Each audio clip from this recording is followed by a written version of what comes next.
della quale ci si può ancora fidare. Ovviamente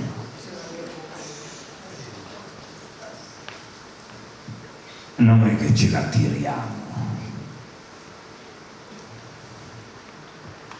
E chiudo con due parole,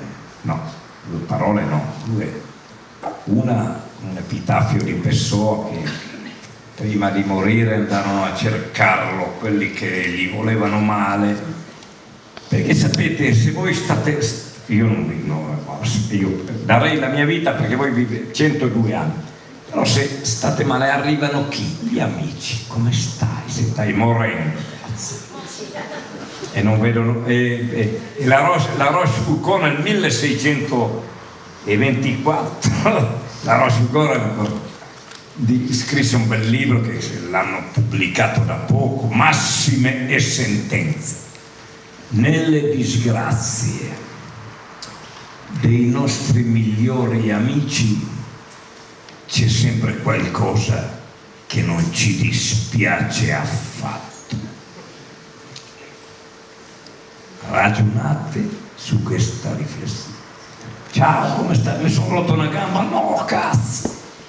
Giri l'angolo, gli sta bene. Quella, non siamo buoni, però siamo, come diceva il poeta Federico Tabar, che tu hai conosciuto benissimo. Quindi chiudo con una cosa di Pessoa, che quando andarono a trovarlo, che sapevano che moriva a 46 anni di alcolismo, quindi io sono più fortunato perché sono un alcolista neanche più anonimo, però ne ho 70 quasi, quindi ho dato una bella stecca a Pessoa. E chiesero: maestro, perché l'umanità è veramente bastarda? Non tutti, ma Napoleone, quando gli rubarono gli stivali, disse: tutti no, ma Bonaparte sì. Quando disse: tu sono tutti ladri, disse un contadino: no, tutti no, ma Bonaparte sì, disse. E quindi mettiamocelo bene in testa, che noi che siamo buoni. Questo non è un'accusa, fate quello che volete, ma basta che ti fermi a un semaforo un mezzo millimetro di secondo, sei morto, siamo buoni.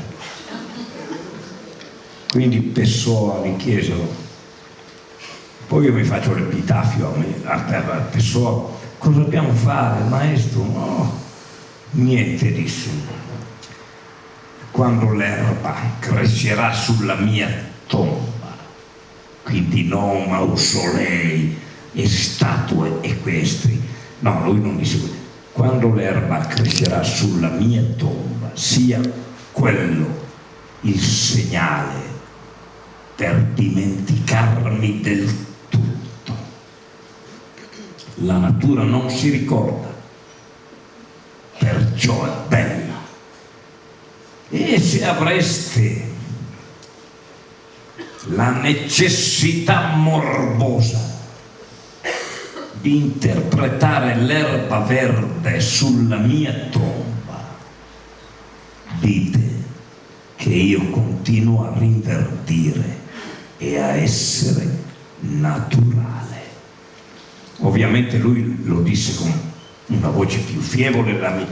Il mio epitafio invece, siccome mi farò cremare, perché qui si potrebbe parlare tutta la notte del fine vita, no, la mia vita è mia, non è di cardinali e né di vescovi e compagnia bella. Però qui stiamo toccando un tema in chiusura, non è il caso, si potrebbe averlo affrontato. La mia vita è mia e quando sono un vegetale portatemi via da qui in qualsiasi modo, bigotti, bacchettoni, la vita è un dono di chi? L'ho chiesto? No, allora è mia.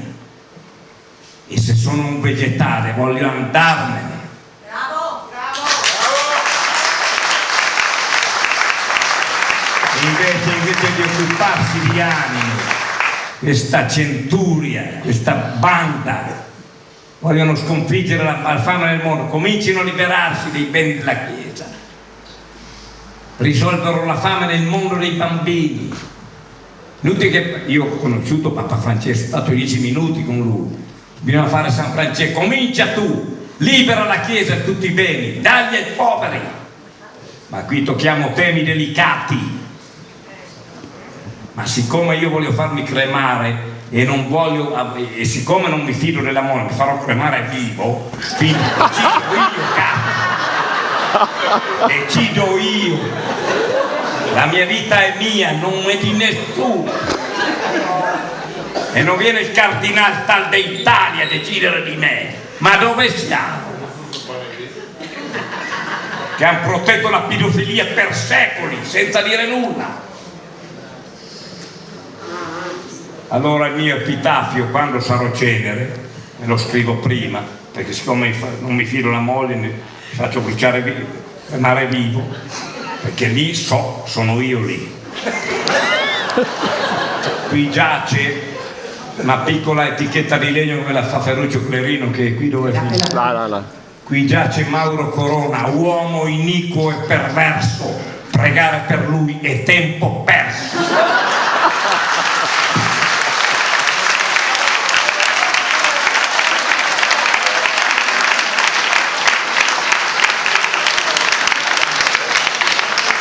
Direi che è un degno finale, quindi a questo punto io ringrazio assolutamente Mauro Corona, un grande applauso per essere venuto qui da noi.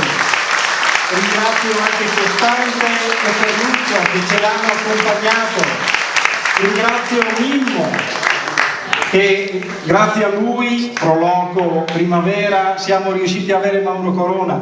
Ringrazio Vincenzo che, credetemi, non ha avuto un compito facile, vero? Deve finire lui, eh? Sì, infatti io sono il penultimo.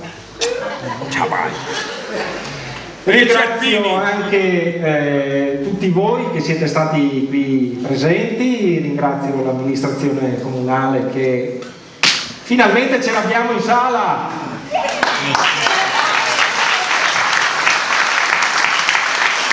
Questa è una cosa vecchia dell'anno scorso che a questo punto siamo ben contenti di averli presenti tra di noi. Ringraziamo anche chi ci sostiene, Eugenio Piovesano, grazie, la signora giurista, grazie, in qualità per ricordare anche Oliviero ovviamente, perché questa sala qua, che fra l'altro è una sala parrocchiale, pensa che libertà ci danno, abbiamo potuto dire quello che volevamo, grande. Ci mancherebbe. E loro, grazie a loro, questa sala è stata recuperata e cerchiamo di utilizzarla al meglio. No, quindi, scusa, no, a scanso di qui perché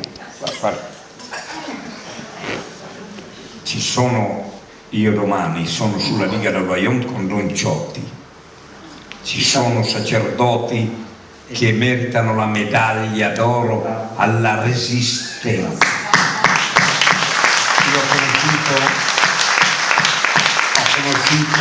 ho conosciuto Don Gallo, che giù a Pietrasanta abbiamo bevuto assieme, ho conosciuto Don Zanotelli, ho conosciuto Don Gianni che batte la mira in una fonderia di Udine, ho conosciuto Don Renzo che dopo 35 anni di missionario in Kenya abbiamo scalato 4 volte il campanile in Montanaia, io che Ricchetto, lui ha fatto messa in cima, c'è gente per bene, non facciamo erba in facile, per carità, c'è gente per bene in questa categoria che hanno tutto il mio affetto.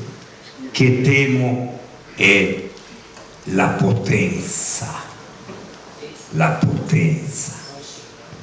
noi preti artigiani, preti contadini, ecco, quindi non pensiate che io ce l'ho con questo regime dittatoriale ecclesiastico.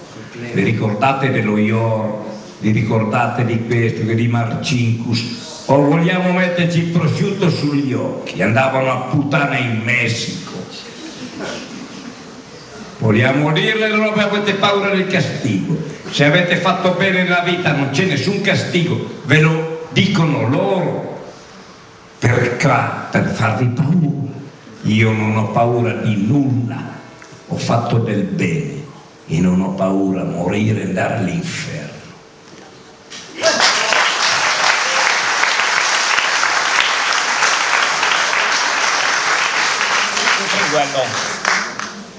Chiudiamola qui. Pop.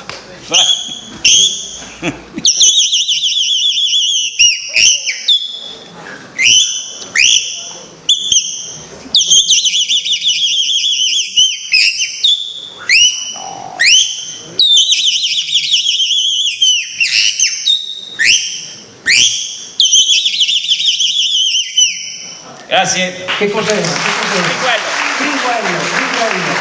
Abbiamo terminato con il gringuello.